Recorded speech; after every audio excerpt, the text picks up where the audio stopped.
hadirat Allah Subhanahu wa Ta'ala, karena telah memberikan kesempatan kepada kita semua sehingga dapat berkumpul dalam satu forum di webinar pada malam hari ini.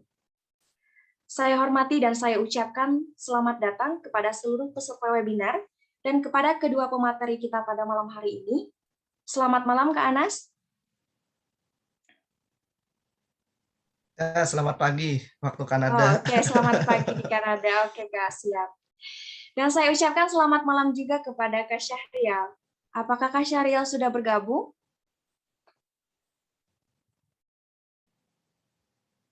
Halo, Kak Syahrial.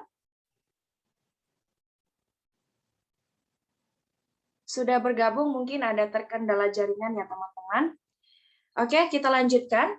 Webinar malam hari ini merupakan salah satu rangkaian dari acara peringatan 1 tahun anniversary berdirinya Cendekiawan Desa. Cendekiawan Desa merupakan suatu komunitas yang memfasilitasi anak-anak desa di bidang pendidikan, serta memberikan informasi dan menjadi wadah untuk pemuda-pemudi daerah dalam membangun jiwa kepedulian sosial, terutama dalam bidang pendidikan. Untuk memulai acara pada webinar malam hari ini, akan diberikannya sambutan oleh founder Cendekiawan Desa. Kepada Kak Wahyu, waktu dan tempat dipersilahkan. Oke, bismillahirrahmanirrahim. Assalamualaikum warahmatullahi wabarakatuh. Waalaikumsalam warahmatullahi wabarakatuh.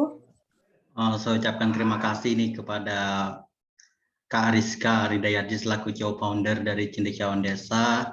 Dan juga tentunya saya ucapkan banyak-banyak terima kasih kepada Bang Anas, teman seperjuangan dulu di LPDP, terus Kak Syahrial Syadik juga yang terus memberikan motivasi kepada kami semua biar kami bisa berprestasi seperti beliau. Dan juga saya ucapkan terima kasih kepada teman-teman semua yang sudah meluangkan waktunya untuk bisa berhadir gabung di acara kita pada malam hari ini, yaitu tentang sharing beasiswa, baik itu beasiswa dalam negeri maupun beasiswa luar negeri. Nah, saya hanya ingin menyampaikan beberapa hal. Yang pertama, jadi ini adalah salah satu peringatan dari anniversary Cendekiawan Desa yang pertama. Jadi yang mana 1 bulan ini atau di bulan September ini kita mengadakan webinar setiap minggunya, setiap malam minggu, yang mana kita menghadirkan para pembicara-pembicara, para awardee yang berhasil mendapatkan beasiswa dari luar negeri, baik itu yang asli orang Kalimantan Selatan ataupun orang Indonesia khususnya yang sedang kuliah di luar negeri. Nah, jadi tujuan dari kegiatan ini sebenarnya kami ingin memfasilitasi teman-teman semua biar mana yang teman-teman yang tinggal di daerah-daerah, teman-teman yang tinggal di kota mendapatkan kesempatan yang sama, yaitu akses informasi tentang studi lanjut dengan beasiswa. Dan juga saya mengucapkan banyak terima kasih nih kepada para volunteer, kepada para pengajar dari Cendekiawan Desa, yang mana mereka terus mengabdikan dirinya ngajar di pelosok desa di Kalimantan Selatan, tepatnya di Kabupaten Hulu Sungai Selatan. Jadi tanpa adanya mereka, pastinya Cendekiawan Desa bukan apa-apa. Yang mana sampai sekarang udah 1 tahun berjalan Cendekiawan Desa, alhamdulillah kita bisa menyebar kebermanfaatan. Tentunya ini semua berkat sumbangsih dari teman-teman semua, berkat kerja keras dari teman-teman semua, berkat dukungan baik itu moral, moral dari teman-teman semua. Mungkin hanya itu yang dapat saya sampaikan. Salah khilaf mohon dimaafkan. Wabillahi taufiq wal hidayah. Assalamualaikum warahmatullahi wabarakatuh. Saya kembalikan ke Kariska. Oke, terima kasih banyak disampaikan kepada founder Cendekiawan Desa atas sambutan yang telah diberikan. Oke teman-teman, dalam webinar malam hari ini kita memiliki 2 pemateri yang sangat luar biasa yang akan memberikan atau membagikan ilmu dan pengalaman mereka kepada kita semua. Untuk pemateri pertama akan dimoderatori oleh saya sendiri, dan untuk pemateri kedua nantinya akan dimoderatori oleh rekan saya yaitu Kak Maftuhati. Nah, jadi perkenalkan saya Rizka Ridayati selaku moderator yang akan memandu jalannya acara dalam penyampaian materi sesi pertama. Adapun untuk teknis webinar kita pada malam hari ini, kami himbau seluruh peserta agar dapat menyalakan kameranya dan tidak mengaktifkan fitur mikrofon saat penyampaian materi dari narasumber, dan untuk link presensi nantinya akan diberikan oleh panitia melalui kolom chat. Oke teman-teman, kuliah ke luar negeri dengan beasiswa tentunya sangat luar biasa. Kita harus melaksanakan tanggung jawab dan mempersiapkan beberapa hal yang diperlukan seperti halnya mental. Selain itu juga kita memerlukan informasi yang benar-benar valid seperti itu ya. Semuanya akan kita bahas tuntas malam ini bersama Kak Anas Roli Mukhlisin yang merupakan salah satu penerima beasiswa University of Toronto, Kanada. Oke, sebelum beliau menyampaikan materinya, saya akan membacakan CV beliau terlebih dahulu.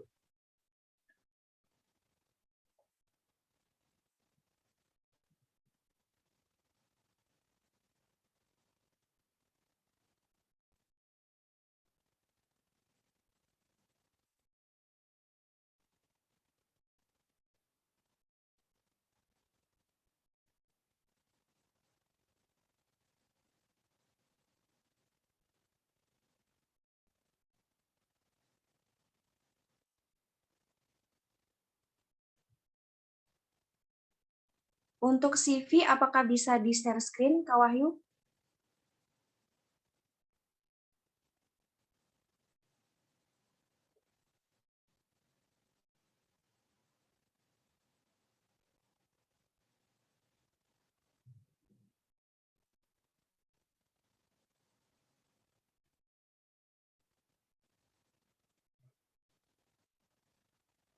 Oke, kita tunggu. Oh, oke. Ini dapat instruksi, mungkin akan saya bacakan sekilas mengenai CV dari Kak Anas. Jadi pemateri kita yang pertama bernama Anas Ruli Mukhlisin, tempat tanggal lahir Angkinan 3 Januari 1996, dengan media sosial @anas_ruli_m untuk Instagram dan Anas Ruli Mukhlisin untuk Facebook.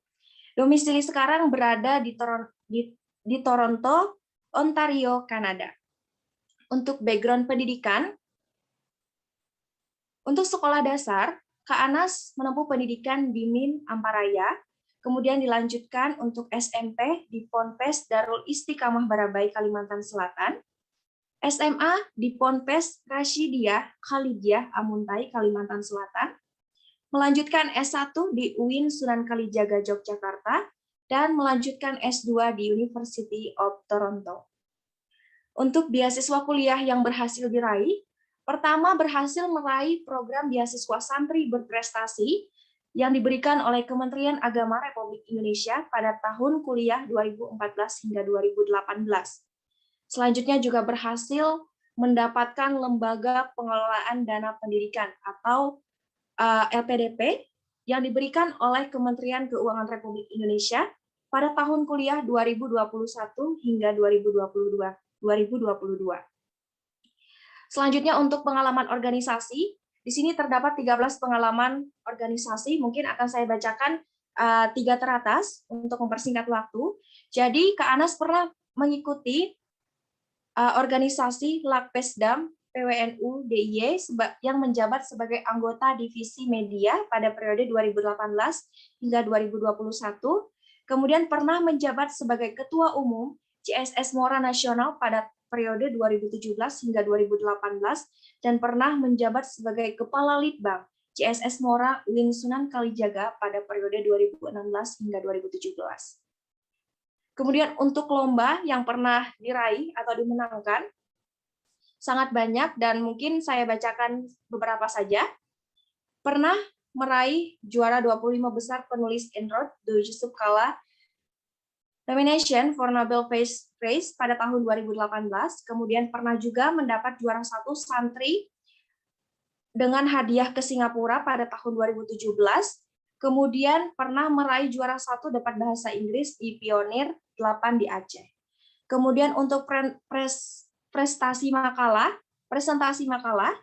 itu memiliki 7, yang mana diantaranya adalah Muktamar Pemikiran Santri Nusantara 2018 dan memiliki total 10 karya tulis atau publikasi ilmiah.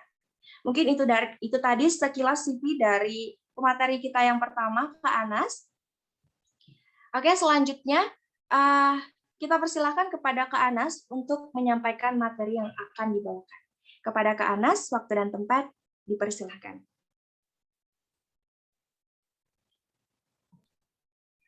Oke, terima kasih banyak. Saya buka. Assalamualaikum warahmatullahi wabarakatuh. Waalaikumsalam warahmatullahi wabarakatuh. Alhamdulillah rabbil alamin. Salatu wassalamu ala asyrafil anbiya wal mursalin wa ala alihi wa ashabihi ajmain amma ba'du. Yang terhormat Bapak Founder Cendekiawan Desa, Mas Wahyu ya. Kalau di Jawa kita panggil Mas. Kalau di Kalsel apa utuh lain utuh.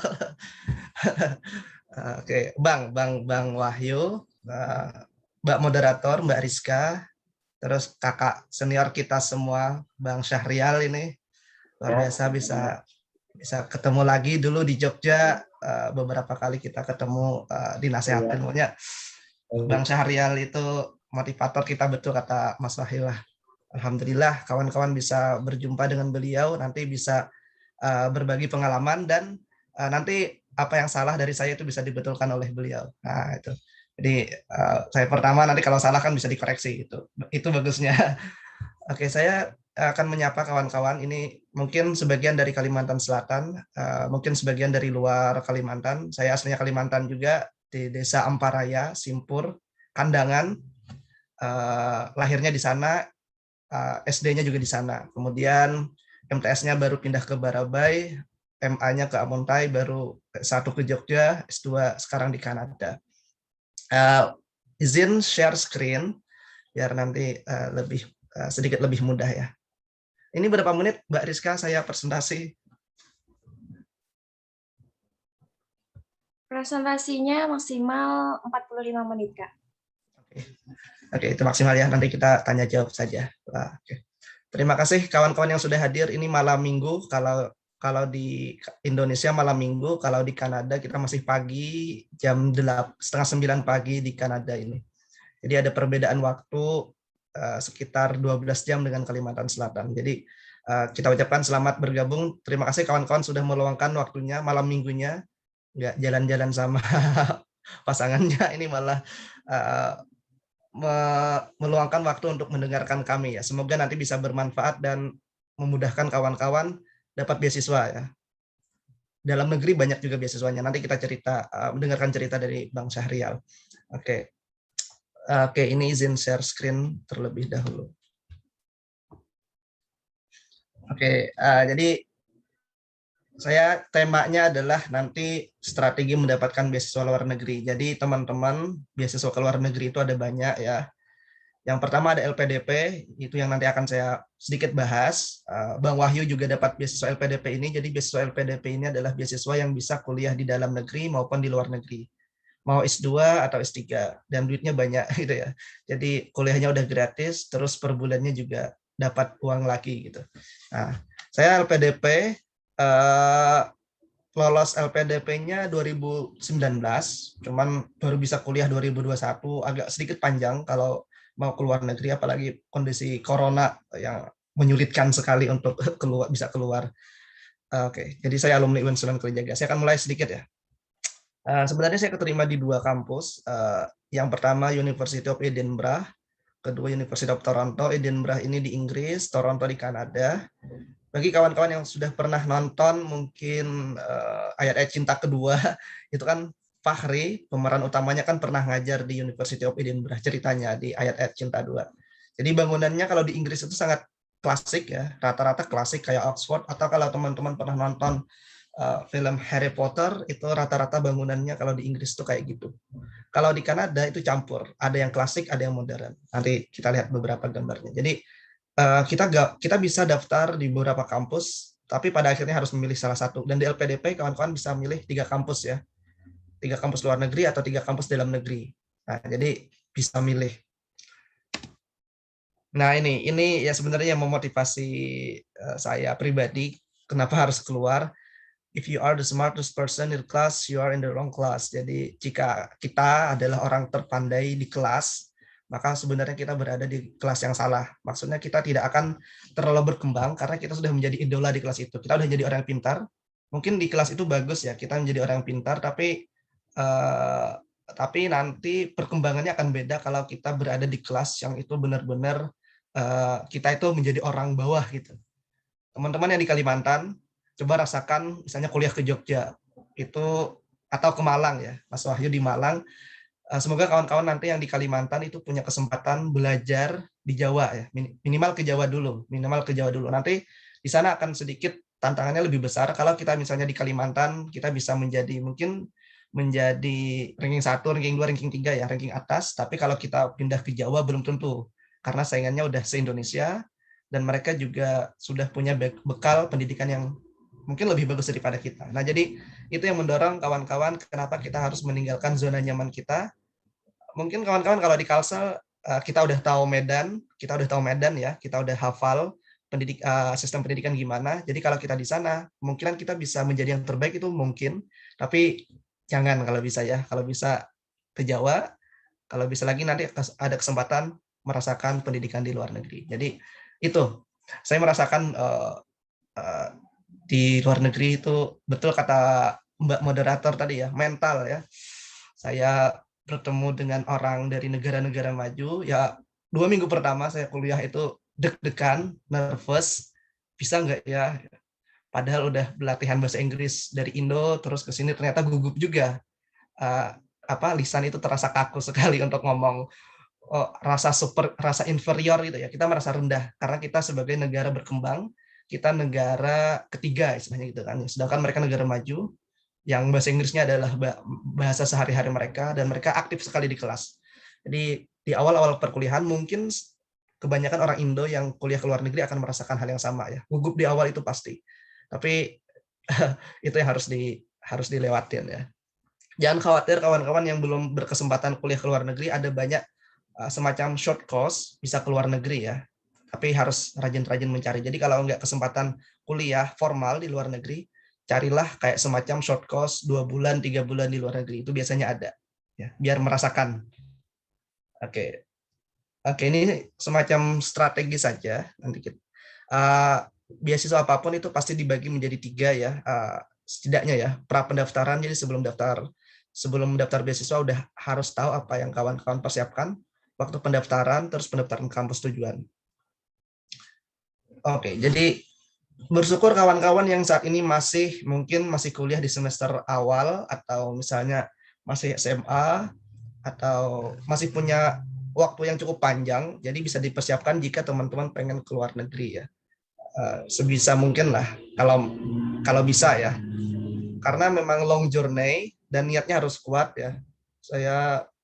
Niat dan kemauan itu yang penting, karena setelah lulus S1 kita itu ya, pengalaman saya, kita belum punya pekerjaan tetap, terus ada pertanyaan-pertanyaan kapan nikah gitu ya. Kalau kita dulu lulus S1 kapan nikah, terus pekerjaannya apa, apakah daftar PNS tuh. Wah, pokoknya pertanyaan-pertanyaan itu banyak sekali. Nah, itu kalau nggak kuat bisa nggak jadi daftar beasiswa karena pertanyaan-pertanyaan orang gitu ya. Memang ternyata masyarakat kita ini menuntut kita terlalu besar ya. Padahal ya kita punya hidup masing-masing. Persiapkan sedini mungkin bahasa Inggris tuh pasti kalau mau keluar negeri. Bahkan kuliah di dalam negeri pun, beasiswa dalam negeri juga itu ada syarat bahasa Inggris ya. Nanti kita dengar cerita dari Bang Syahrial. Perbagus CV itu curriculum vitae tadi itu perbagus. Caranya teman-teman aktif ya. Misalnya aktif jadi volunteer di cendekiawan desa, itu kan nanti bisa dimasukkan ke CV. Dan itu bagus untuk memperbagus CV. Sertifikat bahasa Inggris, supporting environment penting sekali, karena tadi kita butuh teman. Bersyukur teman-teman yang gabung cendekiawan desa mendapatkan bertemu dengan orang-orang yang sevisi ya. Itu harus tetap dijaga. Apalagi mungkin di Kalimantan kita nggak banyak punya hal-hal kayak gini. Pas saya biasanya pulang ke desa, itu saya nggak punya lingkungan kayak gitu, kayak semacam cendekiawan desa. Jadi bersyukur teman-teman yang bergabung di semacam komunitas ini. Jika teman-teman pengen keluar negeri, teman-teman harus tahu apa itu IELTS ya. Jadi IELTS itu adalah tes bahasa Inggris, bukan TOEFL. Kalau TOEFL juga tes bahasa Inggris, tapi kalau IELTS itu katanya lebih sulit. Karena ada speaking, ada writing, ada reading, ada listening. Jadi kalau teman-teman pengen belajar, silakan teman-teman buka website ini. Kiki Edward ya, ini orang Aceh. Terus dia berbagi pengalamannya belajar IELTS, berbagi pengalamannya tata cara dia bisa kuliah ke luar negeri. Silakan teman-teman cari aja di website, namanya Kiki Edward, orang Aceh, perempuan, tapi luar biasa ya. Saya juga banyak belajar dari website-website seperti ini. Nah, ini informasi-informasi biar teman-teman habis ini ada langkah selanjutnya gitu ya. Jadi habis seminar ada hal yang dilakukan. Nah, terus bagaimana caranya? Teman-teman harus mulai dari sekarang ya. Entah teman-teman usianya mungkin udah merasa udah di atas ya, atau masih muda, terus merasa masih muda nanti-nanti aja, atau wah udah tua nih, ntar aja lah, nggak usah lagi mikirin. Ya jangan juga ya. Jadi caranya kapan harus mulai? Mulainya adalah sekarang. Mengapa mulai sekarang? Karena jika kita mulai sekarang, tahun depan kita akan tahu banyak hal yang sekarang kita tidak tahu, ya kan? Bandingkan saja kalau misalnya kita mulai saat tahun ini, terus ada teman kita mulai baru tahun depan atau tahun depannya lagi. Dan jelas berbeda kan, hasilnya berbeda. Jadi semakin cepat kita memulai, maka semakin banyak persiapan kita. Jadi saat ini juga teman-teman harus mempersiapkan. Nah, ini ada semacam quote ya. The secret of your future is hidden in your daily routine.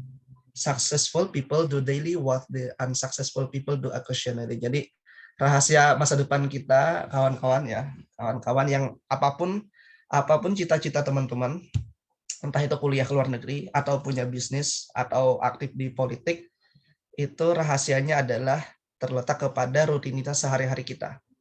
Jadi masa depan kita itu sebenarnya bisa diprediksi dari aktivitas kita hari ini. Ya meskipun nggak 100%, tapi bisa dikira-kira gitu ya. Jadi orang yang sukses itu melakukan setiap hari apa yang orang tidak sukses itu lakukan secara jarang. Contoh, Cristiano Ronaldo itu pasti dia latihan bola tiap hari ya kan. Dia pasti latihan, atau Messi lah, dia pasti latihan sepak bola itu tiap hari. Mungkin 5 jam lebih sehari, tiap harinya dia mengalokasikan waktu untuk itu. Karena itu dia sukses di bidang bola. Adapun orang-orang yang tidak sampai kayak dia, mungkin dia latihannya nggak setiap hari ya, mungkin seminggu cuma sekali atau seminggu 2 kali. Tapi orang-orang yang berhasil sampai puncak keberhasilannya itu pasti melakukannya setiap hari ya. Jadi kawan-kawan perlu lakukan tiap hari, apapun cita-cita teman-teman ya, nggak mesti luar negeri. Teman-teman yang pengen punya bisnis yang bagus itu harus lakukan tiap hari. Teman-teman yang pengen organisasinya bagus harus lakukan tiap hari. Teman-teman yang pengen melatih jiwa wirausahanya bagus itu lakukanlah tiap hari, belajarlah tiap hari gitu ya. Jadi apapun. Jadi kuliah ke luar negeri itu bukan satu-satunya cara untuk mendapatkan keberhasilan ya. Keberhasilan itu ada banyak cara. Salah satunya saja adalah kuliah. Nah, itu. Tapi teman-teman perlu lakukan setiap hari itu. Syaratnya itu aja. Nah, kita akan berkenalan dengan beberapa beasiswa luar negeri. Pertama LPDP, mungkin teman-teman sebagian sudah familiar dengan kata LPDP. LPDP ini beasiswa dari pemerintah sendiri ya, dari Kementerian Keuangan, dan ini bagus sekali, bisa kuliah di dalam negeri atau kuliah ke luar negeri. Bebas ya teman-teman, bebas sekali. Mau kuliah ke Jakarta bisa, ke Jogja bisa, ke Malang bisa, Surabaya, Bandung bisa. Ini bagus sekali. Program beasiswa dari Kementerian Keuangan ini harus disyukuri. Caranya adalah teman-teman harus daftar ya. Silakan nanti teman-teman yang belum terlalu tahu ini, silakan cari di website nanti LPDP ya. Mas Wahyu, Kang Wahyu juga penerima LPDP ini, penerima beasiswa ini, silakan nanti bisa tanya-tanya beliau ya. Ini beasiswa yang sangat bagus. Kelebihannya kita akan bertemu dengan para penerima beasiswa dari Indonesia. Seluruh Indonesia kita biasanya ada grupnya ya, grup PK istilahnya. Nanti kita akan dapat jejaring dari LPDP ini, jejaringnya luas sekali. Bahkan orang-orang kayak Belva, pendiri Ruang Guru itu juga penerima LPDP, kayak Maudi Ayunda itu juga penerima LPDP. Jadi jika teman-teman dapat beasiswa ini, jaringannya akan lebih luas ya, daripada teman-teman nggak dapat ya. Ya sebisa mungkin teman-teman dapat LPDP lah. Targetnya minimal LPDP. Ini juga bisa ke luar negeri, luar negerinya bebas, mau ke Australia, mau ke Eropa, Amerika, Singapura, dan seterusnya, bebas. Kita diberi kebebasan untuk pilih kampusnya. Yang penting kita lolos dulu LPDP-nya. Ini LPDP. Bisa dalam, bisa luar negeri. Kalau mau ke luar negeri, ada juga Australia Awards. Kalau Australia Awards ini khusus ke Australia ya. Teman-teman yang mau ke Australia bisa daftar lewat beasiswa ini. Atau mau ke Turki, ini ada Turki Bolshari, ini juga buka tiap tahun, biasanya Februari. Ini juga bisa teman-teman, dan nggak mensyaratkan TOEFL kalau nggak salah, karena nanti di sana dilatih bahasa Turki kita. Jadi sebelum kita mulai kuliah, ada pelatihan bahasa Turki selama 1 tahun, baru mulai kuliah. Teman-teman saya ada beberapa yang terima. Atau teman-teman yang suka jalan-jalan, bagusnya adalah beasiswa Erasmus. Ini teman-teman tiap 1 semester ganti kampus ya. Ada teman saya itu, misalnya dia semester ini dia di Jerman, semester depan dia di Inggris, semester depannya lagi di Prancis. Jadi dia jalan-jalan ya. Ini kan S2, buat S2 Erasmus ini. Ya 2 tahun. 2 tahun dia jalan-jalan pindah-pindah kampus. Memang kayak gitu programnya. Jadi untuk mengenal Europe ya. Jadi dia pindah-pindah kampus. Kalau Chevening ini di UK, khusus UK, ini sekarang lagi dibuka. Teman-teman jika ingin daftar beasiswa ini, silahkan. Sekarang lagi dibuka sampai November tanggal 2. Ini syaratnya punya pengalaman kerja ya. Pengalaman kerja minimal 2 tahun. Yang udah punya pengalaman kerja silahkan daftar beasiswa ini. Ini ke UK, kalau Fulbright ini ke Amerika.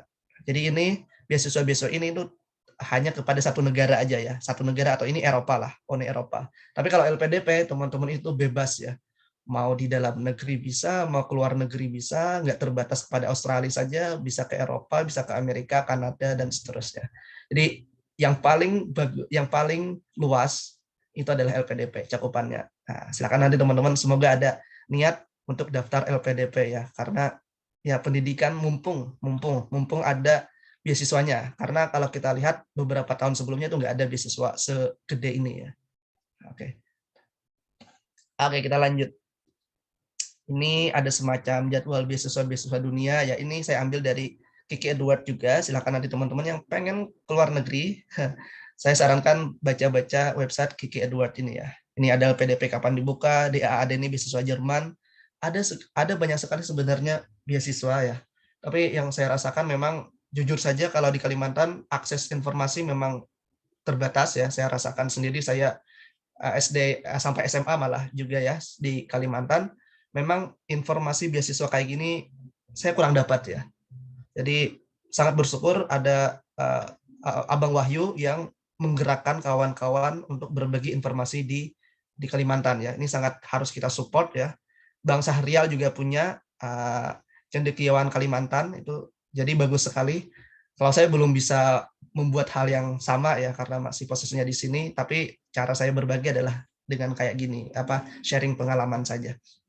Jadi saya rasakan memang akses di desa memang sangat minim sekali, masih sangat kurang ya dibanding kota-kota besar kayak Jogja, Jakarta, Malang itu banyak sekali. Jadi kita harus aktif dan memang harus ada komunitas-komunitas yang menggerakkan. Ini. Oke, ini semacam teknis ya, teknis saja. Nah, ini saya suka statement dari Tariq bin Ziyad ketika menaklukkan Andalusia. Jadi kata dia, ayuhan nas ainal mafar. Jadi ketika dia membawa tentara untuk menaklukkan Andalusia, kapal-kapalnya itu, kapal tentaranya itu dia bakar, biar para tentara itu nggak mundur ke belakang gitu. Jadi ketika berhadapan dengan musuh, dia nggak bakal mundur ke belakang karena kapalnya sudah dia bakar oleh panglima perangnya. Terus dia bilang wal bahru mi waraikum wal adu amamakum. Jadi di belakang kita hanya ada laut, udah nggak ada kapal, kita nggak bisa lari kemana-mana. Sedangkan di depan kita adalah musuh kita. Fa'inal mafar. Maka kemanakah kita harus lari katanya. Maka ini bagus untuk kita menghadapi gitu ya. Jadi kalau kita sudah berkomitmen untuk daftar beasiswa, jangan mundur ke belakang gitu ya. Aduh, saya udah pesimis nih, saya nggak bisa, saya informasinya terbatas, bahasa Inggrisnya kurang, terus saya pengen mundur ke belakang. Jangan ya, kita belajar dari contoh ini, Tariq bin Ziyad, panglima perangnya, dia hancurkan cara ke belakang, cara mundur itu dihancurkan, cara satu-satunya adalah menghadapi musuhnya. Akhirnya dia menang. Ini memang mungkin agak teoritis, tapi sebisa mungkin kita lakukan hal yang sama ya. Apakah kita daftar beasiswa atau apapun lah ya, nggak cuma daftar beasiswa, mau mulai bisnis jangan sampai mundur ke belakang gitu ya, merasa nggak bisa terus menyerah ya. Nanti kalau menyerah ya nggak bakalan dapat apa-apa. Ini cerita masa lalu ya, bagus. Saya juga ada di YouTube berbagi tips, ada bahasa Inggris, cara belajar bahasa Inggris, terus ada juga cara mendaftar kampus luar negeri karena saya merasakan pengalaman daftar 2 kampus dan keterima, jadi saya berbagi di YouTube saya ya. Nama YouTube-nya sesuai nama saya, Anasrul Mukhlisin. Yang pengen lihat ya silahkan ya. Ada tentang bahasa Inggris, ada tentang beasiswa PBSB juga yang saya punya ya. Yang saya punya saya share sebisa mungkin. Oke, ini teknis sekali. Saya tidak akan bicara. Ini contoh penerima. Jadi kalau di luar negeri itu kawan-kawan kita dapat surat penerimanya itu seperti ini ya. Ini contoh Edinburgh. Ini alamat saya saat itu saat saya daftar Edinburgh itu masih di Amparaya ya, masih di Kandangan. Saya daftar dari sana. Meskipun sinyal internetnya sulit sekali, saya harus ke kota ya karena mencari sinyal. Saya daftar dari sana, terus keterima ya. Ya tunggu 2 bulan apa berapa bulan gitu keterima. Kalau di Toronto juga saya keterima. Saat itu saya sedang pulang juga, sebentar pulang ke Kandangan. Dan saat itu saya ditelepon dan nggak ada sinyal. Akhirnya saya nggak jadi ditelepon. Akhirnya saya besok harinya saya ke kota lagi untuk mencari sinyal. Ya kita memang fasilitas masih minim ya, kita akui. Tapi jangan sampai itu menyebabkan kita berputus asa. Nah terus saya pengen kawan-kawan lakukan langkah konkret ya. Setelah seminar dengan Bang Syahrial, silakan teman-teman tuliskan mimpi teman-teman di atas kertas dan letakkan di tempat yang terlihat. Ini penting, mengapa? Karena kita sebagai manusia, kadang semangat kita turun. Jadi bagusnya teman-teman tuliskanlah mimpi di atas kertas. Apa saja mimpi teman-teman. Misalnya pengen buka warung, itu nggak apa-apa.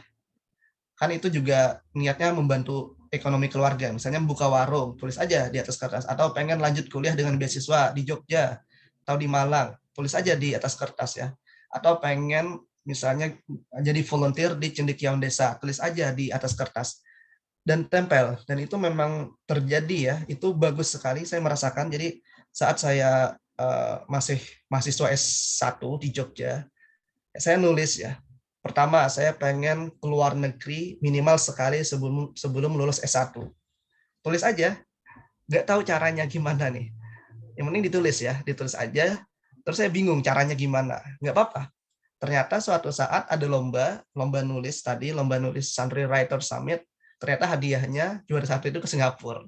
Ya lumayan, saya menjelang akhir lulus S1, saya ikut lomba juara 1, alhamdulillah merasakan keluar negeri sekali. Sebenarnya saya pengen keluar negeri itu sejak SMA, tapi nggak punya fasilitas ya. Pas ke Jogja ada lomba, kebetulan hadiahnya ke Singapura. Jadi saya alhamdulillah dapat. Itu satu contoh yang berhasil ya. Contoh yang nggak berhasil juga ada. Jadi saya tulis apa gitu ya, pengen ke Amerika, saya gagal, misalnya kayak gitu. Tulis aja, yang penting tulis di atas kertas, karena itu semacam dorongan kita akan menjadi motivasi kita ya, dan dilihat. Salah satu yang saya tulis juga, saya pengen masuk Istana Negara gitu ya. Ini namanya aneh-aneh ya, yang penting bermimpi aja, bebas ya, berimajinasi. Saya pengen ke Istana Negara suatu saat gitu ya. Saya tulis aja, kebetulan suatu saat ada lomba tentang Pak Yusuf Kalla. Jadi saat itu Pak Yusuf Kalla kan masih menjabat sebagai wakil presiden. Ada lomba menulis tentang cara beliau menyelesaikan konflik di ASO. Saya nulis, ternyata masuk 25 besar. Meskipun nggak juara 1 ya, 25 besar ini diundang ke Istana Wakil Presiden. Jadi kita ketemu Pak Yusuf Kalla, saat itu adalah Wakil Presiden. Ya kita masuk ke istana beliau ya, meskipun bukan Istana Presiden. Jadi targetnya meleset, tapi nggak jauh-jauh amat. Ya. Akhirnya masuk ke Istana Wakil Presiden. Jadi saya jadi teringat perkataan Bung Karno, jadi bermimpilah setinggi langit, kalaupun gagal kita akan jatuhnya di antara bintang-bintang gitu kan. Jadi mimpinya tinggi, kalaupun gagal nggak jauh-jauh amat kok, pasti di antara sana aja. Jadi kayak misalnya saya mimpinya pengen masuk ke Istana Negara Presiden, tapi gagal, ada kasus lain keluar negeri. Mimpinya keluar negeri, tapi dia gagal, akhirnya dia dapat, tapi dia gagalnya nggak jauh-jauh amat. Akhirnya dia masuk ke kampus terbaik di Indo ya, di UGM. Jadi ada adik kelas saya, sekarang dia S2 di UGM dengan beasiswa, dia niatnya pengen keluar negeri, tapi gagal terbaik di Jogja ya, bahkan di Indonesia ya, UGM. Jadi Bayangan saya pengen sebenarnya anak-anak di Kalimantan atau dimanapun berada ya, yang kita keterbatasan fasilitas, bermimpi aja setinggi langit, kalaupun gagal nggak akan jauh-jauh amat. Nah, itu.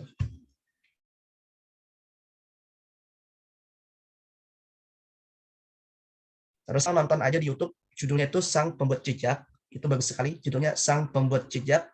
Jadi dia menuliskan mimpi-mimpinya 100 di atas kertas, terus dia berhasil, kalau ada yang berhasil dia coret satu gitu ya. Itu bagus sekali, saya nonton dari dan mendapat motivasi dari video itu. Silahkan teman-teman cari Sang Pembuat Jejak di YouTube ya. Terus yang selanjutnya adalah bergabung dengan komunitas beasiswa, itu penting ya. Supporting system itu sangat penting. Kuatkan juga dengan visualisasi. Jika teman-teman pengen kuliah ke luar negeri ya silahkan cari gambarnya, terus dijadikan wallpaper di HP, di laptop, atau di print, terus dilihat terus. Terus syarat dapat beasiswa tentu adalah daftar apapun ya. Mau jadi PNS, syarat pertamanya adalah daftar. Mau buka usaha ya harus dibuka gitu ya. Mau dapat beasiswa, syarat pertama adalah daftar. Kalau kita nggak daftar, berarti 100% kita gagal. Tapi kalau kita daftar, ada kemungkinan gagal 50%, kemungkinan keterima 50%. Ya kan? Jadi syarat pertama adalah daftar. Oke, nah ini ya beasiswa bukan orang yang pintar ya, tapi mereka yang matang persiapannya. Saya rasakan itu yang paling penting itu adalah persiapan, bukan kecerdasan, bukan IQ, tapi memang matang persiapannya. Terus ini ada perkataan Muhammad Ali, ini bagus sekali, sang petinju legendaris itu ya. Jadi I hated every minute of training. Jadi aku benci sekali setiap kali latihan, ya kan capek ya latihan tinju, berkeringat, tangannya sakit. Tapi tapi aku katakan jangan berhenti, lebih baik menderita sekarang dan hidup selanjutnya sebagai seorang pemenang. Jadi lebih baik teman-teman menderita sekarang lah.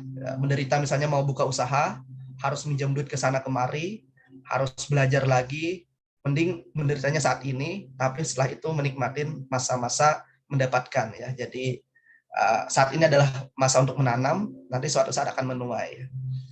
Gitu. Jadi nggak apa-apa, kayak Cristiano Ronaldo itu kan pasti di latihan dari kecil kan, tiap hari dia capek, saat teman-temannya yang lain mungkin malam minggunya nongkrong di kafe, dia latihan bola ya. Atau bagi teman-teman pejuang beasiswa, mereka ikut seminar, sedangkan teman-temannya yang lain itu lagi senang-senang ya, happy ya. Nah, jadi lebih baik kita ya kayak semacam menderita sekarang, tapi untuk mendapatkan kebahagiaan jangka panjang, daripada kita bahagia jangka pendek tapi nanti malah kedepannya kita menderita gitu ya. Lebih baik sekarang. Ada perkataan siapa ya, saya lupa, jadi katanya habiskanlah jatah gagalmu di waktu muda ya, karena kan kita punya jatah gagal, mending kita habiskan saat ini. Kita coba gagal nggak apa-apa, tapi nanti suatu saat ketika kita udah tua, kita sudah habis jatah gagalnya ya, kita mungkin berhasil terus. Ini ada buku yang saya rekomendasikan teman-teman untuk baca bagi pejuang beasiswa ya, mau dalam negeri maupun luar negeri. Cari saja di website, ada kok, saya download di website. Penulisnya adalah Budi Waluyo. Judulnya ini ya, Scholarship Hunters atau Smart Wits. Jadi Budi Waluyo ini juga orang sama kayak kita, orang dari desa, kalau nggak salah Lampung atau mana saya lupa. Kemudian dia berjuang sampai akhirnya dapat beasiswa di luar negeri ya. Jadi beliau juga memberikan pelatihan TOEFL gratis ya, kayak bikin semacam cendekian desa ya, tapi untuk bahasa Inggris. Di akhirnya sekarang dia dapat beasiswa banyak ya. Silakan teman-teman cari tahu orang-orang kayak gini ya, belajar dari kehidupan mereka ya. Mereka juga berasal dari lingkungan yang fasilitasnya kurang. Oke, saya rasa itu semoga teman-teman bisa mengambil manfaatnya dan mengaplikasikannya ya. Yang paling penting adalah aplikasi sebenarnya. Mendengarkan cerita itu bagus, tapi yang paling penting adalah setelah itu mengamalkan apa yang bisa diamalkan. Kayak misalnya menulis mimpi, bercita-cita setinggi langit, dan seterusnya. Itu yang paling penting. Nah, saya ingin melihatkan gambar ya, sedikit gambar. Saya baru 3 minggu di Kanada, belum bisa banyak jalan-jalan ya, karena masih pandemi di sini juga. Meskipun di sini orang nggak pakai masker ya, nggak kayak di Indo ya. Di sini orang-orang nggak pakai masker karena udah pada divaksin ya. Saya baru dapat vaksin 1 Moderna di sini. Jadi vaksinnya yang bagus, Moderna atau apa ya, Astra atau Pfizer. Sinovac di sini nggak diakui ya. Jadi saya dapat Sinovac dari Indo. Sesampainya di Kanada disuruh vaksin ulang karena Sinovac itu katanya nggak terlalu efektif. Sedangkan di Indo kita pakainya itu. Ini kampus saya ya, kampus saya. Cuman saya saat itu belum bisa foto di sini karena lapangan hijaunya ini lagi direnov kayak semacam pembangunan. Akhirnya yang foto kanan ini, fotonya dari samping ya. Ya ada ya kelihatan bangunannya agak sedikit klasik juga, ya mirip-mirip Harry Potter dikit lah. Meskipun Toronto itu bangunannya gabungan ya, ada yang klasik, ada yang modern. Nah ini waktu di depan. Nah ini purpose-nya nih, ini gambar purpose. Jadi purpose-nya itu unik, kata orang sana itu kayak unta ya, mirip unta. Ini kepalanya, terus punggungnya, terus ada apa ini pundaknya ya. Jadi kata orang-orang purpose-nya di sana itu kayak unta. Nah, ini bangunannya modern. Jadi kalau Toronto itu bangunannya ada yang klasik, ada yang modern. Semoga teman-teman suatu saat bisa keluar negeri, meskipun misalnya bukan kuliah secara formal, tapi ikut short course atau presentasi konferensi, ada banyak sekali kesempatan.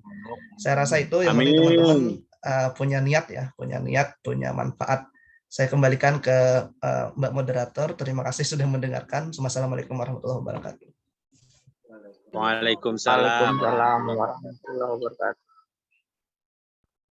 Baik, terima kasih banyak disampaikan kepada Kak Ana selaku moderator pertama. Kemudian kita buka sesi tanya jawab, tapi di sini kita batasi 2 penanya terlebih dahulu. Untuk pertanyaan selanjutnya nanti akan kita bahas di sesi terakhir setelah pemateri kedua. Jadi langsung saja saya persilakan kepada seluruh peserta webinar yang ingin bertanya bisa menyebutkan nama dan asal dan mengajukan pertanyaannya.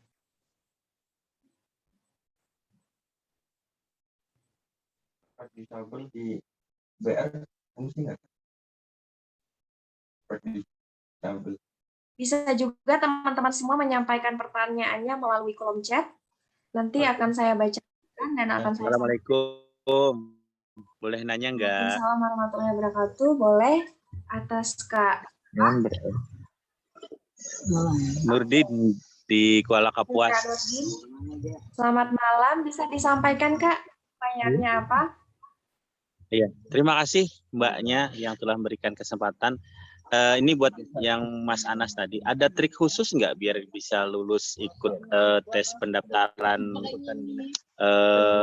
beasiswa luar negeri itu? Ada trik-triknya nggak? Atau gimana sih rahasianya di sharing gitu? Tadi agak kurang jelas, maklum ini di pedalaman Kalteng, jadi sinyalnya agak putus-putus tadi. Demikian, terima kasih Mbak, cuma satu aja. Waalaikumsalam warahmatullahi wabarakatuh. Terima kasih banyak Kak Nurdin. Dipersilakan kepada Kak Anas untuk menjawab pertanyaan yang telah disampaikan oleh Kak Nurdin. Gimana sih Kak trik atau rahasia gitu? Gimana nih biar kita lulus beasiswa luar negeri seperti itu? Silahkan Kak Anas untuk menjawab pertanyaannya. Oke, terima kasih Mas Nurdin dari Kuala Kapuas. Untuk tipsnya, yang pertama, karena tiap beasiswa itu beda-beda ya syaratnya ya. Jadi yang pertama yang harus teman-teman tahu itu adalah mengenali jenis beasiswa yang teman-teman pengen daftar. Karena tiap beasiswa itu biasanya beda syaratnya. Contoh kayak Chevening, itu beasiswa ke Inggris, saat ini lagi dibuka, itu syaratnya harus bekerja minimal udah 2 tahun pengalaman kerja. Karena memang yang dicari itu adalah orang-orang yang punya pengalaman kerja, udah profesional ya di bidangnya ya. Ada orang Kalsel ada kok yang keterima ini, yang keterima dapat beasiswa Chevening ini. Bentar, namanya itu, bentar saya cari di IG ya. Sebentar. Jadi kalau kawan-kawan pengen daftar Chevening, itu ada kok orang Kalsel yang keterima. Mbak Dewi, saya tuliskan coba ya IG-nya ya, biar nanti teman-teman silahkan searching aja orangnya. Saya tuliskan di bawah ini. IG-nya ya, bentar.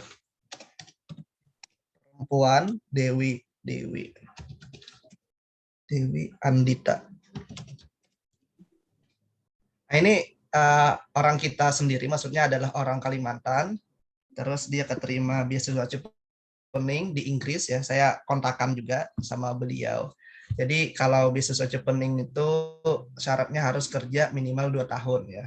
Kalau mbaknya ini kalau nggak salah dia PNS, kan udah punya pengalaman kerja, terus dia daftar beasiswa itu keterima, pulang-pulang kan harus mengembangkan instansinya dia. Nah itu beasiswa Chevening harus punya pengalaman kerja. Kalau LPDP enggak, Jadi LPDP itu nggak ada pengalaman kerja, tapi banyak jalurnya ya. Jalur reguler itu ada, jalur afirmasi itu jalur khusus ya. Jadi misalnya jalur khusus itu misalnya kita dari keluarga kurang mampu, itu diberikan jalur khusus. Maksudnya keluarga kurang mampu itu kita bukan dari keluarga yang misalnya ibu kita PNS ya, tentu nggak bisa daftar. Tapi misalnya kita keluarga kurang mampu, kita bisa daftar. Biasanya syaratnya lebih mudah. Syarat bahasa Inggrisnya lebih mudah, syarat nilainya lebih mudah, dan seterusnya. Jadi ada jalur-jalur khusus. Jadi silakan teman-teman habis ini dipahami detail ya, sedetail mungkin LPDP itu kayak gimana, jalurnya apa aja, syaratnya apa. Karena tiap jalur LPDP itu beda ya.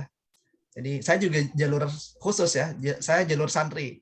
Jadi jalur santri itu juga ada jalur khusus, itu juga syaratnya lebih mudah. Nah gitu. Jadi ada jalur santri, ada jalur difabel juga ada, terus ada jalur keluarga kurang sejahtera, terus dari daerah tertinggal itu juga masuk. Jadi dulu Kalimantan Selatan itu Amuntai itu masuk daerah tertinggal. Jadi kita yang berasal dari Amuntai itu bisa daftar beasiswa ini dengan syarat yang lebih mudah. Tapi belakangan Amuntai udah dihapus dari list ya. Jadi saya nggak tahu sekarang apakah masih ada dari Kalimantan yang masuk daerah tertinggal sehingga bisa daftar beasiswa ini lebih mudah. Jadi silakan nanti teman-teman buka websitenya. Jadi kalau udah paham, nanti kita akan tahu tipsnya apa saja. Nah itu yang pertama adalah mengenali dulu ya, mengenali beasiswanya apa saja. Terus saya akan share screen lagi. Terus cara lainnya, tips lainnya, tentu ya lengkapi semua dokumen dan minta masukan dari para penerima beasiswa. Jadi jangan sampai kita berjuang sendirian. Untuk beasiswa itu lumayan ya. Jadi teman-teman harus minta masukan dari yang sudah menjadi penerima. Jadi nanti teman-teman bisa minta masukan ke Bang Syahrial ya. Karena beliau udah pengalaman berbagai macam beasiswa malah ya. Jadi beliau lebih banyak tahu. Kalau saya cuma 2 beasiswa, kalau Bang Syahrial lebih banyak, nanti teman-teman bisa diskusi ke beliau. Jadi mintalah masukan ke penerima beasiswa. Terus kalau penting juga personal statement ini kayak motivasi diri ya, CV tadi ya, sertifikat bahasa Inggris kalau mau keluar negeri. Terus lewatin tahap demi tahap secara all out. Kalau LPDP itu ada 3 tahap. Pertama adalah berkas, kedua ada TPA. TPA itu tes potensi akademik, baru wawancara. Terus yang perlu ditaklukkan itu bukan orang lain tapi diri sendiri ya. Karena kadang kita, aduh kok sulit ya, akhirnya mundur. Jadi yang ditaklukkan bukan orang lain tapi mental kita sendiri. Terus yang paling penting itu adalah yakinkan pemberi beasiswa bahwa kita orang yang berpotensi di masa depan. Meskipun masa lalu kita nggak bagus-bagus amat ya. Maksudnya meskipun masa lalu kita bukan orang yang berprestasi, orang yang dapat EPK tinggi, nilai bahasa Inggris bagus, nggak apa-apa. Jadi masa lalu kita itu nggak bagus amat itu nggak apa-apa. Yang penting kita meyakinkan bahwa di masa depan kita punya planning yang bagus gitu ya. Jadi kita udah meyakinkan pemberi beasiswa saat nulis esai atau saat wawancara, kita ingin berubah, pengen lebih bagus sehingga bisa memberi manfaat ke desa saya dan seterusnya. Jadi bukan orang yang sudah bagus sebelumnya yang diterima beasiswa ya, tapi orang yang pengen bagus di masa depan. Itu tipsnya ya. Jadi kita jangan minder dulu. Kita bukan orang yang berprestasi, tapi yang penting kita di masa depan itu kita pengen berprestasi di masa depan. Jadi menurut saya itu yang tips yang bisa teman-teman lakukan ya. Saya kembalikan ke Mbak Moderator. Terima kasih. Oke, terima kasih banyak Kak Anas atas tanggapan jawaban yang telah diberikan. Saya tanyakan lagi kepada Kak Nurdin, apakah sudah cukup Kak atau ada tanggapan lagi? Saya kira cukup, tapi mungkin nanti kita kalau nggak menjalani kan nggak tahu tuh. Jadi pengen aja nanti ikut lah. Ya, cukup puas atas jawabannya. Terima kasih buatnya Bang Anas dan juga Mbaknya. Oke, terima kasih. Disampaikan kembali kepada Kak Anas dan Kak Nurdin atas pertanyaan dan jawaban yang telah diberikan. Kemudian ini untuk pertanyaan kedua dari Ode Jambi. Pertanyaannya adalah, Kak, belajar bahasa Inggris tapi dibarengi bekerja, apakah bisa ya, Kak? Sudah capek dan nggak fokus kayaknya. Kalau mau daftar beasiswa, apakah harus ada mentor, Kak? Gimana nih, Kak Anas? Bisa dijawab, Kak Anas? Ya, ini pertanyaan yang bagus. Bagaimana belajar bahasa Inggris tapi dibarengi kerja ya. Saya juga saat belajar IELTS juga saat itu posisinya bekerja ya. Jadi saya lulus S1 2018, habis itu kerja ngajar di Jogja. Saya ngajarnya di Jogja. belum pulang ke Kalsel saat itu. Jadi ngajar di Jogja saat itu sambil mempersiapkan beasiswa, sambil belajar bahasa Inggris. Jadi memang tantangannya lebih berat ya, karena kita harus membagi waktu antara bekerja dan antara belajar bahasa Inggris. Jadi saya bekerja itu pagi anggaplah sampai jam 3 ya. Jadi habis itu saya ikut kursus bahasa Inggris. Jadi gaji saya selama bekerja itu dipakai untuk kursus bahasa Inggris. Jadi saya kursusnya itu sore. Misalnya habis asar sampai menjelang maghrib. Jadi memang kayak gitu. Sehari-hari akhirnya kayak gitu. Ngajar dari pagi sampai agak sore, agak jam 3-an. Habis itu jam 4 sampai jam 6 itu kursus. Malamnya istirahat. Ya kayak gitu. Jadi memang harus disisihkan waktunya dan uangnya harus disisihkan ya.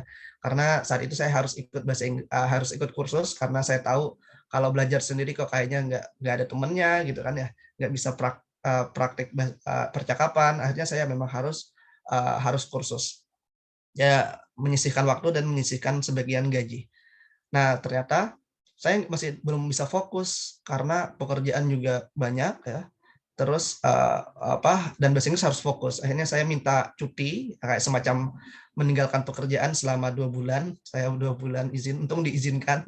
Kalau dikeluarkan ya nggak apa-apa sebenarnya saat itu. Saya izin 2 bulan ke Pare ya, jadi saya harus ke Pare. Mungkin teman-teman juga harus merasakan belajar bahasa Inggris di Pare ya. Saya nggak tahu kalau sekarang masih pandemi apakah Pare udah buka apa belum. Jadi silahkan teman-teman juga perlu belajar bahasa Inggris ke kampung Inggris ya, karena di sana lebih banyak prakteknya ya. Jadi mungkin teman-teman yang udah pernah ke sana itu hampir tiap rumah itu ada kursusan dan mereka juga langsung praktis bahasa Inggris. Jadi saya 2 bulan di sana, saya tinggalkan pekerjaan, gajinya saya alokasikan ke sana, gaji saya selama ngajar itu saya alokasikan untuk kursus. Habis itu udah selesai, pulang dari sana, saya pulang ke Kalsel dulu, habis pulang dari Kalsel sebentar, ke Jogja lagi, melanjutkan pekerjaan, habis itu daftar beasiswa, alhamdulillah keterima. Jadi memang ada 2 cara bagi Mas atau Mbak Ode ya, bisa kerjanya pagi terus malamnya kursus, bisa kayak gitu kalau bisa fokus kayak gitu. Tapi kalau nggak bisa fokus, pergilah ke kampung Inggris di Kediri di Jawa Timur dan izin cuti dulu dari pekerjaannya kalau diizinkan. Kalau enggak ya cari di dekat-dekat pekerjaan aja. Nah, jadi itu yang pertama. Terus pertanyaan kedua, apakah harus ada mentor? Kalau mentor secara formal sih enggak ya. Maksudnya kita nggak mesti harus punya mentor, tapi kalau bisa juga punya mentor lebih bagus. Mentor itu ya, mentor saya mungkin adalah dosen saya ya. Saya bertanya kepada dosen gitu ya. Saya juga sering minta pendapat Bang Syahrial ya. Jadi teman-teman bergaullah dengan orang-orang yang sudah punya pengalaman lebih dahulu. Karena biar kita nggak melakukan hal yang salah ya. Karena mereka udah pengalaman, bertanyalah apa yang harus dihindari, apa yang harus dilakukan. Jadi bertemanlah dengan orang yang sudah keterima beasiswa duluan. Itu tips yang paling mudah. Jadi karena kadang kalau ada program mentoring itu berbayar ya. Kayak sekarang ini ada program mentoring apa itu berbayar dan lumayan ya. Jadi kalau kita nggak mau bayar, berteman aja. Berteman sama orang yang sudah keterima beasiswa, nanti kita akan minta masukan ke beliau. Saya rasa itu saya kembalikan ke Mbak Moderator. Terima kasih. Baik, terima kasih disampaikan kepada Kak Anas atas tanggapan dari pertanyaan yang disampaikan. Saya kembalikan kepada Kak Odi. Apakah ada tanggapan kembali, Kak? Atau sudah cukup?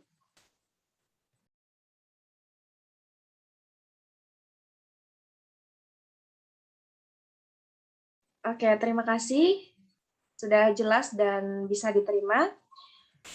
Sesuai kesepakatan di awal, kita menerima 2 pertanyaan di awal. Nanti sisa pertanyaan akan kita bahas di sesi akhir ya, di sesi diskusi setelah penyampaian materi kedua. Jadi setelah ini kita akan break, tapi kita sambil melakukan game.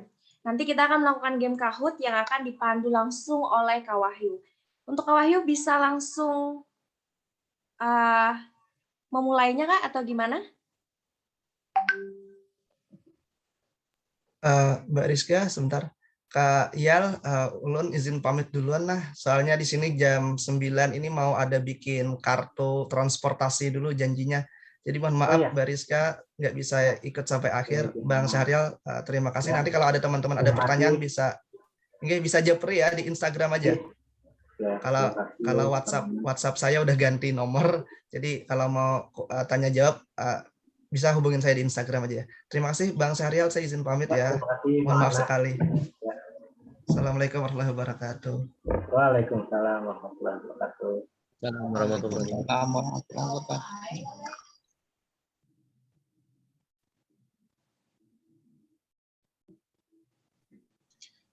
Baik, teman-teman, di sini untuk sesi game saya ingin ambil alih.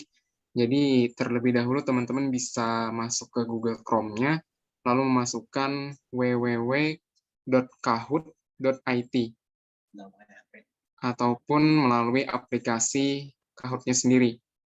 Jadi bisa teman-teman bisa masuk ke aplikasi Kahoot, juga bisa lewat HP-nya sendiri, dan memasukkan game PIN yang terdiri dari 7 digit angka seperti pada layar, yaitu 6471248.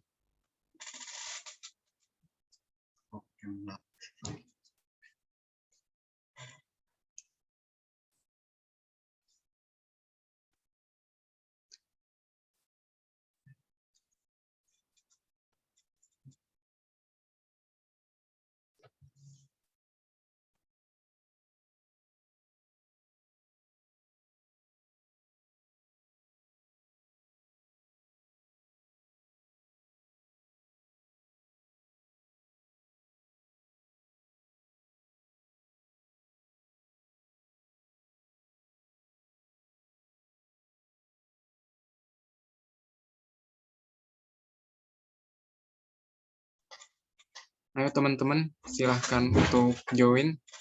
Di sini sudah ada peserta berjumlah 4 orang.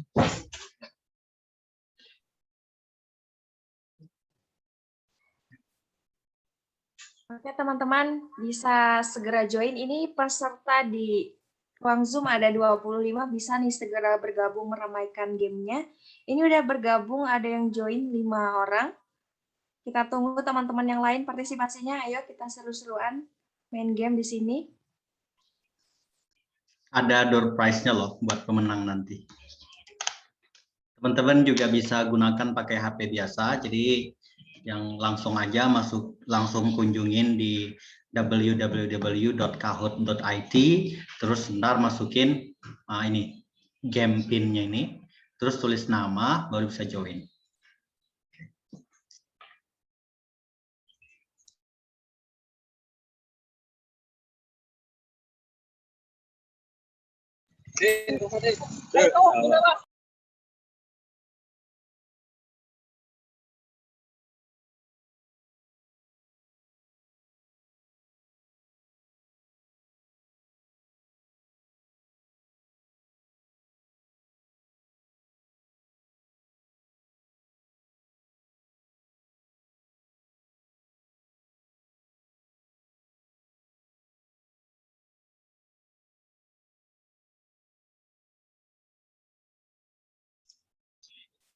Nah, oke Kak Yuda, mungkin udah lumayan banyak nih teman-teman yang gabung, mungkin bisa langsung dimulai, langsung di start. Oke Kak, saya izin ambil alih. Di sini udah 15 orang yang gabung, jadi langsung saja saya coba untuk mulai.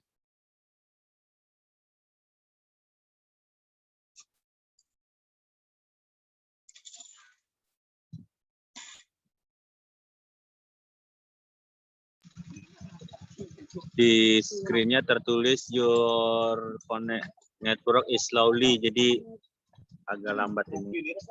Malum di pedalaman. Oh ya, santai Bang.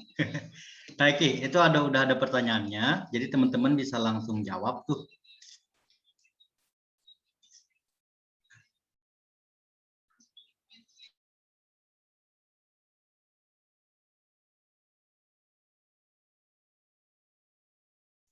Oke, jadi waktunya hanya 20 detik ya, teman-teman.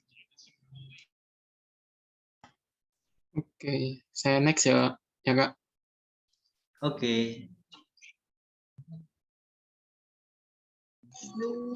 Di tempat saya nggak ada tulisannya, cuma terlihat gambar segitiga, bunderan, jadi nggak tahu mau jawab apa. Mungkin itu gara-gara jaringan, Kak. Sama soalnya nggak ada, cuma Kak, mau pilih. informasi ini untuk tulisannya bisa dilihat di di layar ya. Emang kalau di handphone nggak ada tulisannya, Kak. Jadi bisa langsung Enggak, lihat. ini di laptop.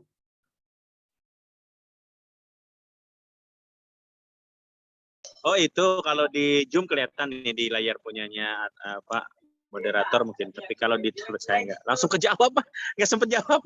Sorry.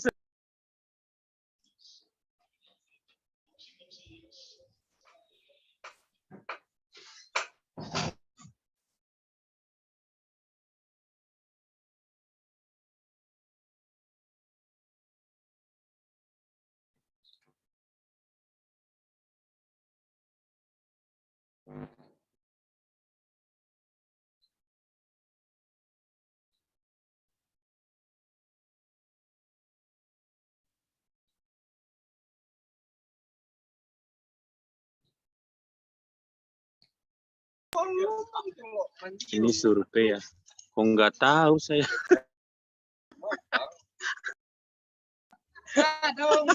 Nggak, baru aja ngikutin apa ini nggak tahu. Salah.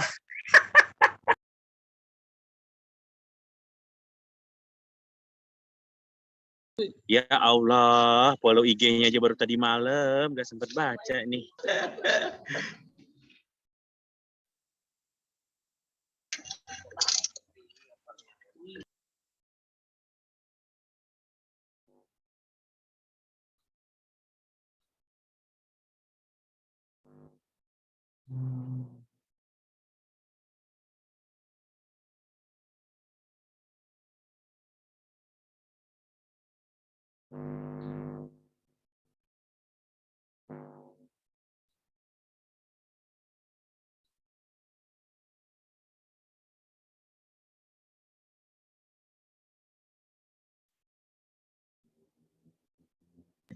Benar kayaknya kali ini saya.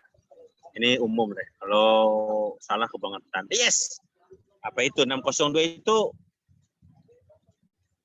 apa ya? Poinnya ya. Tuh. Makanan khas Kabupaten Selatan. Apa sih? Ketupat. Sorry kesebut. Kesebut guys. Wih, pure genius katanya baru 2 bener. Ini aplikasi jujur banget sama gue ya. Yes. Poinnya 824. Yes.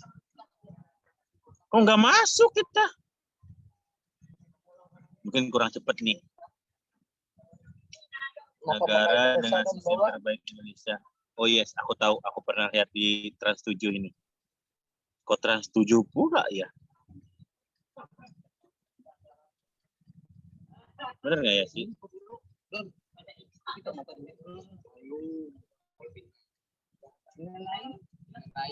Ya sinyal. Bener.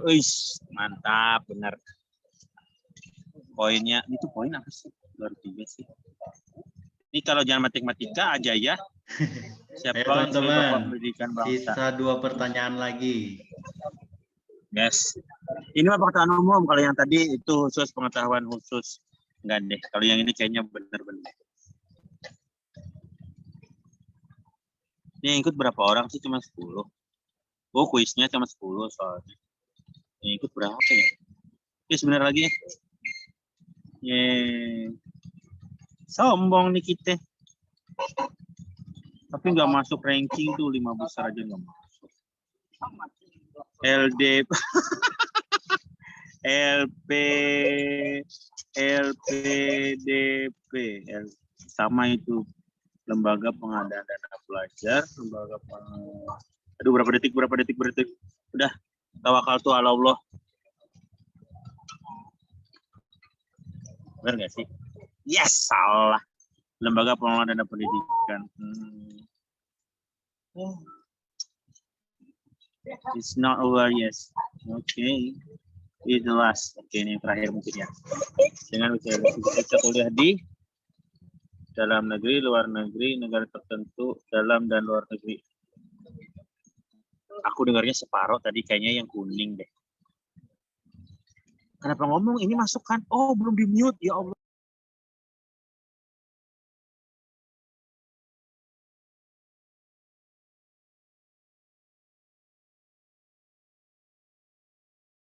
Mana kada ada anunya? Kalau pakai layar 2 Bang, pakai layar 2. Jadi yang untuk ngelihat soalnya di Zoom, kalau yang mau ngelihat jawabannya di Chrome, tapi pakai double screen. Double screen. Apa sih namanya? Sudah selesai, sudah selesai. Selesai. Itu poinnya yang 311 tuh. Ranking satunya siapa yang maaf tuh? Selamat kepada teman-teman yang meraih posisi 1, 2, dan 3. 1 diraih oleh Kak Maftuh, 2 diraih oleh Kak Ryan, 3 diraih oleh Kak Tina. Ya, terima kasih telah mengikuti game. Sisanya nggak diupload ya?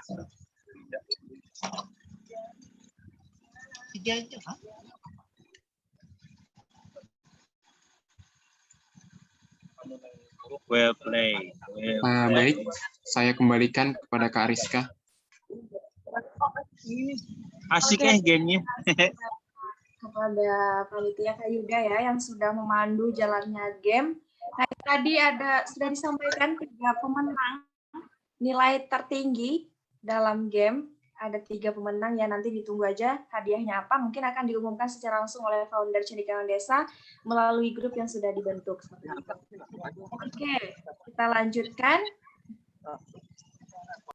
Jadi sharing kita di sesi pertama ini tentunya sangat bermanfaat ya teman-teman, dan dapat nantinya semoga dapat meningkatkan keinginan kita serta motivasi kita untuk berhasil mendapatkan beasiswa luar negeri, dan semoga Cendekiawan Desa bisa terus berkembang dan bermanfaat untuk sekitar.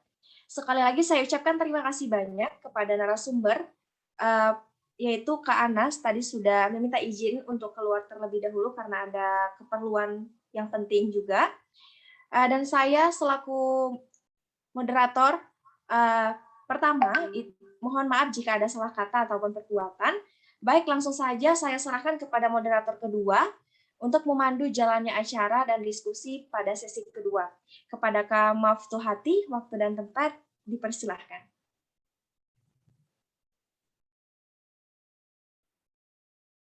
Oke, terima kasih Kak Rizka. Bismillahirrahmanirrahim. Assalamualaikum warahmatullahi wabarakatuh. Waalaikumsalam warahmatullahi wabarakatuh. Selamat malam teman-teman semua. Salam sejahtera untuk kita semua.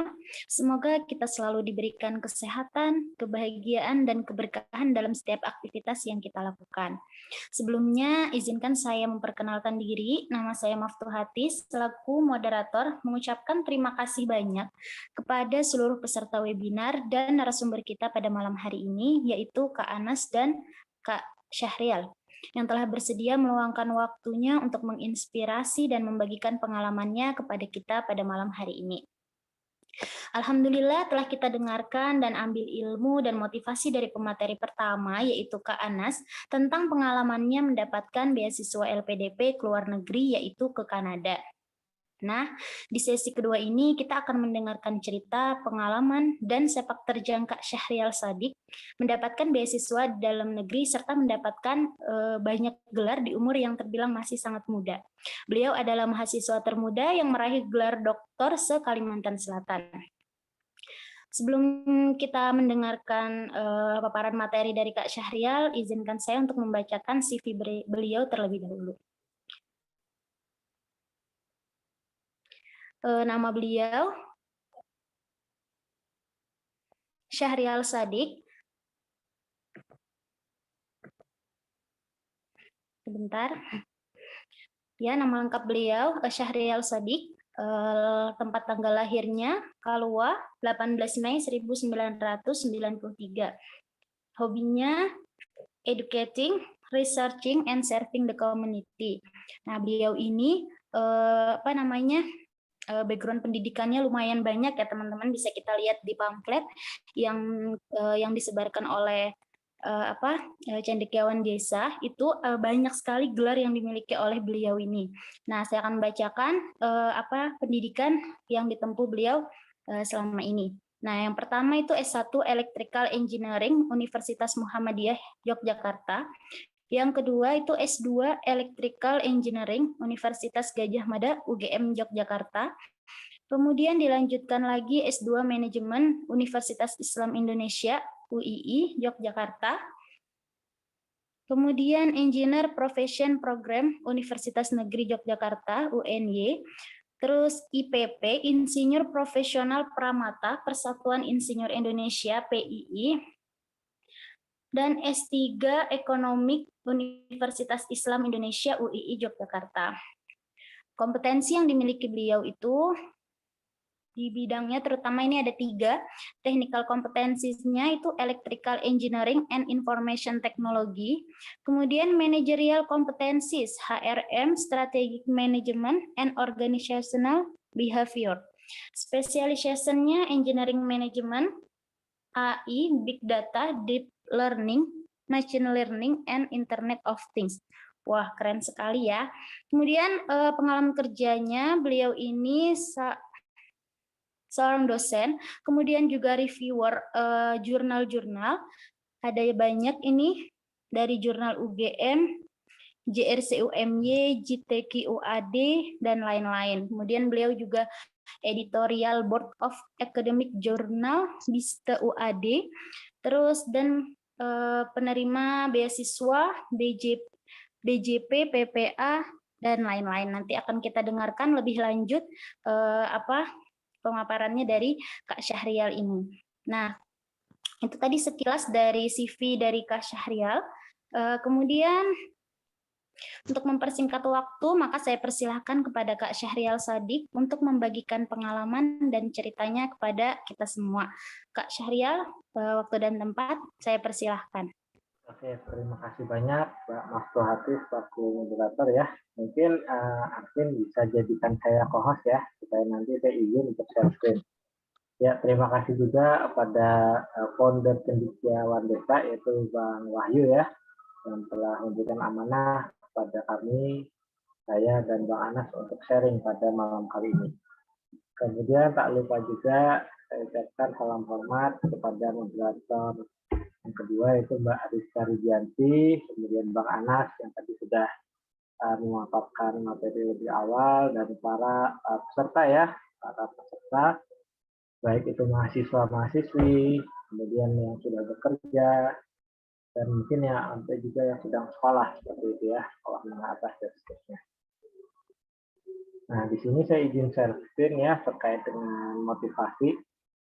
Nah, saya ingin memberikan motivasi saja di sini karena untuk materi pemaparannya tadi sudah lengkap ya disampaikan oleh Bang Anas, jadi saya hanya menambahkan saja seperti itu.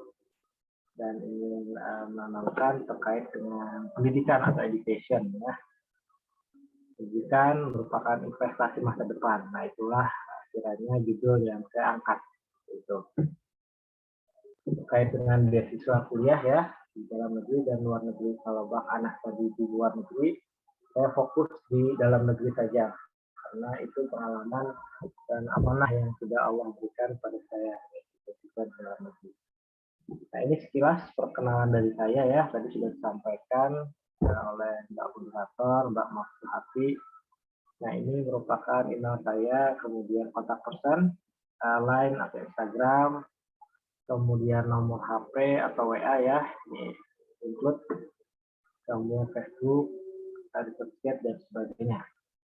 Kemudian beberapa amanah prestasi yang didapat ketika sekolah menengah atas sampai dengan kuliah ya, sampai dengan tamat kuliah. Jadi silahkan bagi saudara-saudari nanti yang ingin bertanya terkait dengan beasiswa, saya akan senantiasa membantu dan itu free ya, 100% gratis. Selain itu saya juga punya YouTube channel ya, seperti Bang Anas tadi, ini YouTube channel saya, Syahrial Sadiq, silahkan nanti bisa diakses untuk saudara-saudari yang kiranya tertarik dengan tips dan trik untuk meraih beasiswa ya khususnya, dan pengembangan diri, pengembangan sumber daya manusia seperti itu, karena bidang saya itu saat ini ialah bidang SDM juga ya, atau Human Resource Management. Dan ini tadi sekilas terkait dengan pendidikan saya, riwayat pendidikan. Jadi Cendekiawan Muda ini kan merupakan salah satu organisasi ya atau komunitas yang berasal dari Hulu Sungai Selatan ya, ibu kota Kandangan, Kalimantan Selatan. Jadi saya mempunyai ikatan emosional juga dengan Kandangan ini, Hulu Sungai Selatan. Karena ayah saya juga orang sana, orang Hulu Sungai Selatan, orang Kandangan. Kakek nenek saya juga orang Kandangan, itu di Jalan Pemuda. Di seberang SMP 5 Kandangan, Jalan Pemuda nomor 1. Nah, kalau dulu itu di dekat lapangan Gagah Lurus. Kalau sekarang itu dekat Taman Palidangan. Nah, itu keluarga besar kami. Ya, nah ini sekilas terkait dengan dua pendidikan. Saya menempuh TK sampai dengan SMA itu di Banjarbaru. Banjarbaru, Kalimantan Selatan. Kemudian setelah lulus 2011, saya dan teman-teman itu merantau ke Yogyakarta untuk menimba ilmu di kota pendidikan. Alhamdulillah studi S1 sampai dengan S3 kurang lebih 9 tahun. Kemarin lulus alhamdulillah pada usia 27 tahun. Dan ini beberapa amanah beasiswa yang saya dapatkan. Sama S1 pada semester 1 mendapat beasiswa jalur prestasi dari UMY. Semester 2 sampai dengan 7 awal meraih beasiswa peningkatan prestasi akademik dari Kemenristek Dikti ya. Kemudian S2 dapat beasiswa unggulan dari Kemendikbud, S3 refleksi Erasmus Plus dan digital scholarship dari Kemkominfo ya, itu beasiswa yang pernah saya dapatkan. Kemudian saya ingin memberikan motivasi di sini terkait dengan saudara-saudari agar bagaimana menjadi seorang mahasiswa ya, dan mahasiswa yang berprestasi dan kontributif ya. Ya, fokus pada pengembangan diri baik di bidang akademik dan non akademik ya. Di akademik itu perkuat nanti basic keilmuan saudara-saudari, dan non akademik itu bisa ikuti berbagai organisasi ya. Jadi ini merupakan pengalaman organisasi saya selama di Yogyakarta, dan pasca studi juga masih berorganisasi. Pekerjaan saat ini menjadi akademisi baik program Strata 1, Strata 2, dan Strata 3. Dan saat ini juga diamanahi menjadi koordinator atau ketua program studi manajemen di Universitas Cahaya Bangsa Banjarmasin. Nah, itu semua juga salah satu buah dari organisasi sebetulnya. Bagaimana organisasi itu ternyata bisa memberikan output dan outcome, kita bisa menjadi lebih confidence ya, lebih percaya diri, kemudian lebih bisa berhubungan dengan manusia lain ya. Jadi hablu minanas ya, dan hablumillah, berhubungan dengan Allah agar akhirnya nanti kita bisa mencapai impian atau keinginan yang kita inginkan. Nah, bagaimana tips dan trik untuk membangun karakter diri ya di era 4.0, di era 4.0. Jadi kita perkuat adab kita, kemudian setelah adab itu kuat ya, kita masuk ke tahap yang kedua, yaitu kita timba ilmu, dan yang ketiga setelah ilmu itu kita dapat baru kita amalkan. Nah, secara ringkasnya seperti ini. Ada 3 hierarki di sini, adab, ilmu, dan amal. Adab ini berkaitan dengan iman ya, belief atau kepercayaan. Dan setelah adab itu kita kuatkan, ilmu itu kita timba ya, baru kita amalkan. Karena kalau ilmu itu udah kita dapat, udah kita timba ya, namun tidak kita amalkan, itu sia-sia. Sia-sia saja. Jadi ilmu itu mesti kita amalkan agar berpahala untuk bekal kita di hari nanti, dan agar kita menjadi SDM atau sumber daya manusia yang berprestasi, prestatif, dan kontributif sepanjang hayat kita. Nah, ini intinya bagaimana saya ingin bagikan tips dan trik bagaimana menembus PTN atau PTS impian di Kalimantan Selatan, dan di Indonesia nanti ya. Bahkan ketika kita ingin kuliah di PTS impian ya, di Indonesia, UCB dan sebagainya, atau PTS impian, ULM, Antasari dan sebagainya, atau ketika kita ingin melompat ke lompatan yang lebih jauh, kita ingin menembus PTS di tingkat nasional ya, misalkan UMY, UII, dan sebagainya. Kemudian di PTN, tingkat nasional, UGM, UI, ITB, dan sebagainya ya. Nah, itu bagaimana caranya, metodenya itu bagaimana? Nah, kita upayakan penuhi semua persyaratan yang ada dengan baik-baiknya. Nah, saya bercerita saja agar menjadi motivasi bagi saudara-saudari di sini. Saya itu mencoba Universitas Gadjah Mada karena itu impian saya mau S1 itu 5 kali. 5 kali ya, saya coba S1 itu 3 kali, undangan gagal, kemudian tertulis gagal, mandiri gagal. Terus S2 juga saya coba lagi, pasca sarjana yang pertama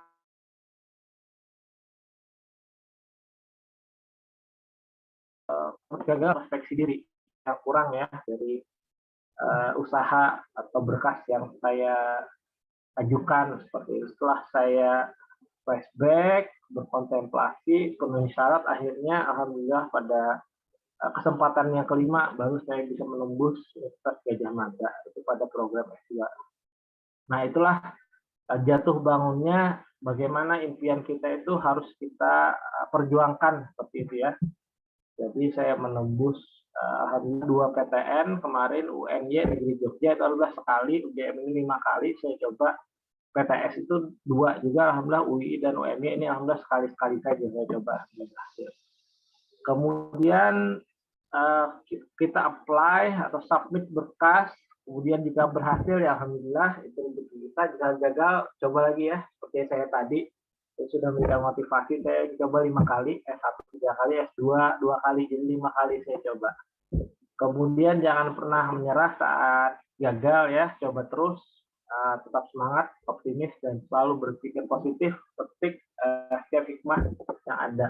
Jadi saya sharing juga terkait dengan tips dan trik meraih beasiswa ya. Saya itu mencoba beasiswa beberapa kali juga seperti itu.